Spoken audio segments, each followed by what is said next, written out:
Hate, to feel intense or passionate dislike for someone or something. Now you're probably wondering from the title of this video, why you should accept haters into your life. Why would you want to have a hater around? Why would you want to have someone that is actively preying on your downfall? But hold on, let me cook here. What you need to realize is that you need to change your perspective on hate, and you should be able to embrace the hate and use it positively as a benefit for your life. Now first, to understand hate and the hater, we need to go ahead and discuss the psychology of the hater, and we're going to jump straight into it.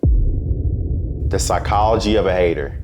Now, I think all of us have a basic understanding of the psychology of the hater because we've either been the hater or being the hated. Now, one thing about haters that we can universally agree on, haters are lame. Now, what's the main thing that's lame about being a hater? Being a hater means that you have free real estate in your mind of the person that you hate. That person that you hate, or that something that you hate, is actively on your mind, in which you are feeling anger and hostility towards it. It's bringing down your mood. It's not making you feel any way positively, and it can be an active drain. Now, we're going to discuss haters and why haters are the way they are. Normally, haters have a problem with someone who goes against the status quo, and we're talking in relation to people. They don't like it when people are, different. And that's why many people who are bullied or hated on tend to be doing something different than the norm. Now, like I said, haters, they're consumed by it. They're consumed by the hate. They want to always have control over it, and they want to be able to show their outward hatred. But the thing about a hater is they can't show too much hate, because if they show too much, then they look corny to everyone. Now, we're going to go ahead and discuss two case in point scenarios. We're going to take it to music. Do y'all remember in about 2015, 2016 when Lil Uzi Vert went on Hot 97 and was with Ebro? And Ebro was basically telling him to his face that he was never going to be able to succeed in rap and that he was only going to be temporary. You know what made Ebro so corny when he was doing that was, it wasn't just the fact that he was hating, it was the way he was mocking Uzi. And he was basically being too much of an old head to realize that the youth want and like his style. They like the fact that Uzi is unique. They like the fact that he is different. And that's something to cling on. But due to him having his own experiences and feeling as though that he may have not done the best in his life, or he thinks he knows everything because of his life experiences, he generalized his experience on the Uzi and to try and hold Uzi back. Now, he was telling him that, that he was going to be trash and that he was never going to be able to succeed. However, if you look now, Uzi is one of the biggest artists, and is probably one of the biggest rap artists from about 2015 up until now, right? Now, what could Lil Uzi Vert have done in that moment? He could have been sad, he could have moped, he could have walked around, angry at the world. But what did Uzi do? He took Ebro for the cornball that he was and continued with his career. Now, here's the thing. People who hate tend to have an envy towards that person. We can take it to professional athletes, people who are on Twitter with the keyboard warriors when they sit in their mama's basement with the, Cheeto dust everywhere, snacks all over the ground, crib nasty. What do these people normally have? They have envy towards the person because they're not in that position. Bro, if I was in the league, I swear to you, bro, I'll be dropping 30 right now. Bro, on everything I love, I would have made that kick. On everything I love, bro, this dude's sorry. Man, this dude weak. Let's send us some hate, right? They envy the position that person is in. And I'm telling you, this can relate to your life. They are consumed by them mentally. They want to be that person. They wish they could be around that person. They wish they could understand this person. Like, let's take it to another realm. Gang. Have you ever talked to, let's say, a significant other? You've been talking to a girl, and I'm gonna talk to, to the guys, Sorry, ladies, if you're watching this video, but for my guys. And let's say they said something to you like this. Ugh, I hate my ex. Let me put my hands on your shoulders when I tell you this, gang. She still loves him. She still hates her ex, gang. Wrap it up. Hey, call sub, bruh. Call sub, maybe there's someone else that you can switch out for. When you hate someone, you tend to have a reason to hate them. Was it they could have done you wrong? Yes. Now, if they did something deplorable, I can understand the hate. I can understand it. But they felt like they were done wrong. They have answers, questions. Why? Why did this happen to me? Why am I not in their position? Why am I not with them? They're thinking to themselves, man, like I'm missing out on something here. And they envy the fact that this person, especially in relationships, does not want to be with them anymore. Or it didn't turn out the way that it wanted to be, so they have hate towards them. But in all reality, she tender about him. Let him text that phone. Let's see what's gonna happen, bro. Like, hopefully for my guys out there that's in relationships right now with that girl who said that about their ex, let's just pray that he don't hit that phone, cause I ain't gonna lie to you, bro. She may be going. Like Prada Bag Shawty said, she going, bro. She probably gonna hit him back, butterflies in her stomach. Why? Because now she feels as though she may be validated by this person. She now feels as though that she may be able to get back with this person. And hate is something that consumes you, and it puts you in a whirlwind of emotions, you know, a whirlwind. And that's why the psychology of the hater is so profound. It's so shocking to many people because we sometimes don't understand how haters behave. Take the people that say, I hate men or I hate women. What is the main thing that we can come to an understanding with these people? They tend to be losers who really want an ideal reality of the opposite sex and gender. They want to be with a man. They want to be with a woman. As much as they say they don't want to, if you didn't want to be with a man or a woman, why do you keep talking about it 24/7? Why is that your whole identity? Why is it your identity to hate on something that you should have no concern about? Because a dude like me, if I don't like something, I'm just keep it pushing. We gonna keep pushing. But if you keep making videos on it, man, you know you love men, you know you love women, like you just want a girl, bro. And the thing is like these people are being consumed by that. They're being consumed by that emotion. So I'm telling you all, haters, when they come around people, they tend to be envious of them in some way, and they tend to have something mentally going on within them that makes them feel inadequate to the point where they feel as though they need to hate on someone to feel superior. Now, since we've touched on the part that haters secretly admire who they hate on or are jealous of the position that someone's in, that they're hating in, we need to discuss, you know, what's my experience with hatred and why y'all are probably asking the question, okay, you just talked about how negative people who are haters and how much they are losers and why you should accept hate in your life. You know, to illustrate to you all why you should accept the hate in your life, I'm gonna go ahead and detail you some personal experiences of mine dealing with haters and how eventually over time I changed my perspective and realized I could conquer the hate and benefit from it.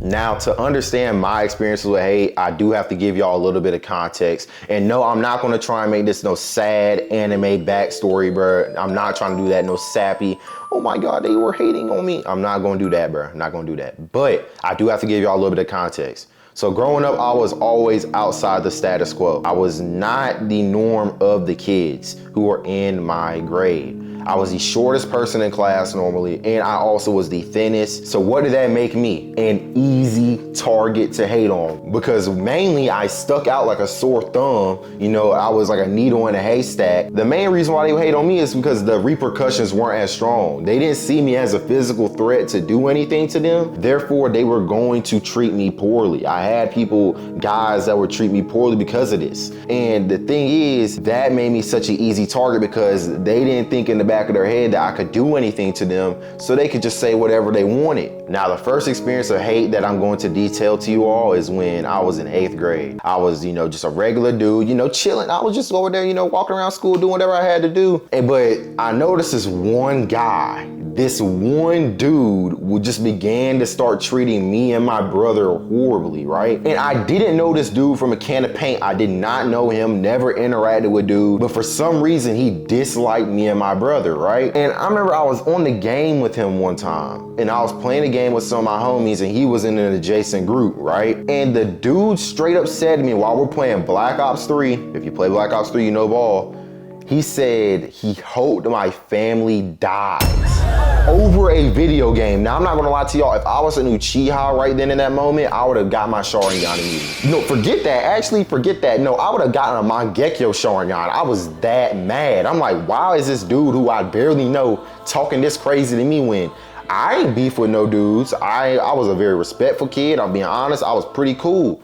No one really had a problem with me. So I was thinking to myself, why is this dude targeting me for? The amount of hate I felt towards him in that moment, I genuinely wanted to crash. I wanted to. I was in the living room, so I couldn't even say anything crazy because, you know, my dukes would have heard it. My dad would have heard it. Then I had to realize why he was hating. This dude was miserable. There was clearly something in his life that made him feel like he had to put other people down to feel like he's better than them. Now, at the time, let me describe myself. I was a very smart kid. You know, I had all A's. You know, I had a core group of friends. There was nothing really glaring about my life other than my physical appearance in that sense, right? That could have been one of the reasons why he was jealous. It could have been the fact that I was the quote unquote nerd in my school and people thought that Issa, you know, smart black kid, acted white. That was one of the main things that was about me, right? Some people thought that, and I had a twin. That made him probably feel some type of way about, oh, this dude's doing good in life and he has no problems. I need to make myself feel better because I don't feel adequate. That I gotta start hating on this dude. I have to say the most demeaning things to him to make him feel better. And I'm not gonna lie to y'all, eventually I started growing a hatred towards this dude.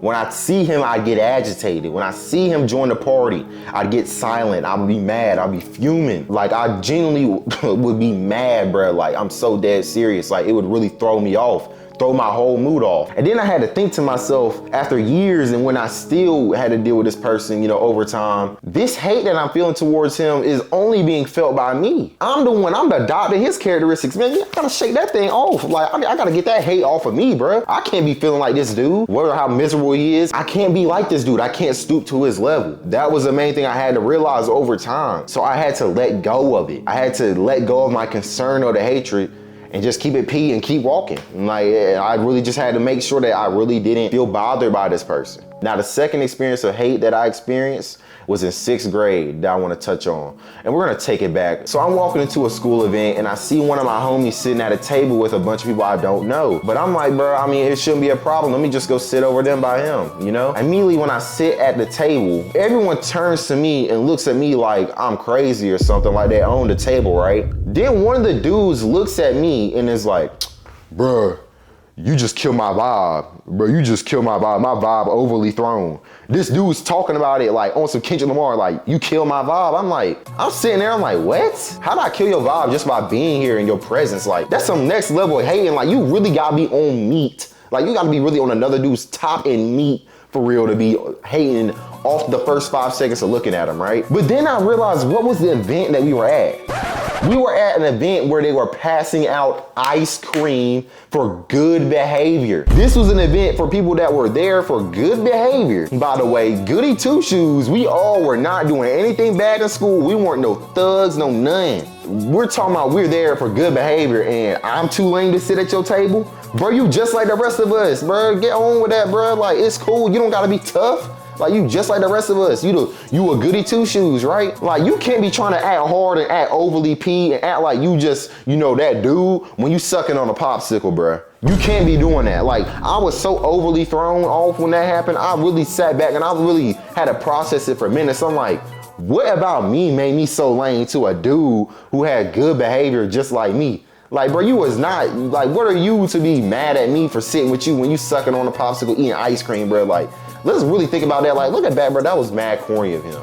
The bottom line of these scenarios of the hate is it was very unwarranted. And the thing is, in life, sometimes we deal with people who just hate us for unwarranted reasons. Now, I'm not gonna lie, some people who probably may be watching this video, you done did something deplorable. If you did something heinous and you getting hate for it, hey, bro, that's on you, bro. I don't know what to tell you for that, but, you know, deal with it, I guess. But my whole thing is, a lot of the hate that we're gonna deal with in life is sometimes not of direct action that we do. So searching for a reason for why we're being hated on and wondering what's wrong with yourself is not going to be a good solution. You're just gonna be thinking in circles. I've been there. So this is how we're gonna transition into the next point, how you need to deal with haters to your benefit. Now you're probably wondering, Rasul, what's the best way to treat a hater in real time? What's the best way to address a hater in real time? I'll tell you the one thing you shouldn't do. Don't be one of them dudes talking about some, I'm on my villain arc, bro. They always hated me. Don't be like them dudes in them comment sections who act like the world is just out to get them and just be like, I have to show them that I'm wrong. Bro, this ain't no anime. You is not Deku and they is not Bakugo. Like, you are not Vegeta and they are Frieza. It's not a scenario like that. You do not have to go about your life like that. And I'm not gonna lie, if you're one of the people that's on the revenge arc, I'm not gonna say I wasn't one of them cornballs, previously. You are giving them too much attention in your life. You're making their validation something that means too much to you in your life, okay? The best way to treat a hater in real time is do not react to what they say. You have to little boy them. You have to little bro them. Whatever they say to you, be as unbothered as possible in the moment. Now, hate can take on different forms. Now, I'm not gonna lie to you, if they putting hands on you, that's a different story. Protect yourself, all right? Do not go for that. But if it's just verbal, act as unbothered as possible and be as as possible when this person is hating on you. Act like this person does not exist. Act as if whatever they're saying is not fazing you, even if it is beneath you. Be as unbothered as possible, because then the more they start to hate, the more they feel insane. The more they're going to feel as if this isn't working, they're going to have to move on from it. And other people who are around them that may be supporting the hater, that may be, you know, one of their little henchmen or whatever, one of their little followers or whatever, they gonna even think, dang, bro, this dude's over here hating on a dude who don't even care. Bro, this dude I'm cooling with, he's a cornball. They're gonna begin to start thinking like that. So I'm telling you, you have to treat a hater accordingly. It's just like that one picture of that monkey and the lion, bro. You gotta sit back and just let them be mad. Saying nothing sometimes and acting unbothered is the most perfect rage bait possible. Rage baiting is the best way to deal with some of these haters, and to rage bait, do nothing. Just act like they don't exist. Treat them as if they are no one, they are just a regular person. Just treat them like, oh well, like, I mean, he said it, okay. They say your head big, oh, okay. You getting no money, oh, okay. Well, that's a lot right there, about to say. I would be like, okay, then you could up them racks on them, but you could up pay, but like, what is that gonna do? That's not gonna help you. It's not gonna help you in that situation. The dudes be like, oh bro, you get no girls, bro, you get no. Okay, bro, oh well. Why are you worried about what I'm doing? Now they look corny. You see what I'm saying? Now they look corny because it's like, why are you so worried about my life? You clearly know more about me than I do. That's a problem. You that invested in my life? Just treat them like a little plebeian. Like, treat them like, it ain't nothing for real. That's how you need to treat them, all right? Now, a real world example of someone who's dealt with hate in a very good way is Gunna. Gunna acted the most unbothered after he came out of jail, after, you know, people were calling him a snitch and a rat. He only spoke on the situation maybe 1 or 2 times realistically, publicly in his music. He used it in his art. He addressed it publicly in the art. He didn't get on the internet typing, you know, like other people are doing right now to address the hate. He didn't do that, because then it shows that you're bothered by it. Gunna did what he was supposed to do. He kept dropping music and gave it little to no attention. That right there is how you have to address hate. You have to address hate like that, and don't be one of the people that are gossiping on a phone, discussing how you hate on others or how you want to go against the hate, because then you're bothered. You want to stay unbothered. And yes, I'm referencing Young Thug in that, but it's cool, Young Thug. I still like your music. You still gonna be that dude that made With That with Dude. That song is such a banger, you're forgiven just because of whatever you done. I forgive you, bro. That's gonna wrap up the video. My name is Rasul. In this video, I basically just told you about how haters act and, you know, gave you the psychology of haters and why you need to accept the fact that they're going to be in your life. It's just a natural thing. Now, on this channel, you know, if you wanna stay around for more content, I make other think pieces. You know, I talk about underground music. I talk about drill music. I've spoken on that in my think pieces. I talk about fashion, talking about, you know, men's mental health. But then my best content, in my opinion, is my vlogs. I do vlogs, you know. I make nice little vlogs, retro VHS type vlogs. I make cinematic vlogs, make a bunch of content. And also right now, I have a gaming channel. Y'all need to go sub over there. You know, we going crazy over there. Shout out to the people who already gone over there, even though it's only like 4 people. Shout out to y'all though. But more content's on the way. Deal with these haters, treat them like they little, you know, give them a little nuggie for real. You know, scratch them on the head a little bit. Make sure you're unbothered. Keep being you, stay unique, stay yourself. It's Rasul, and I'm out, bro. Peace.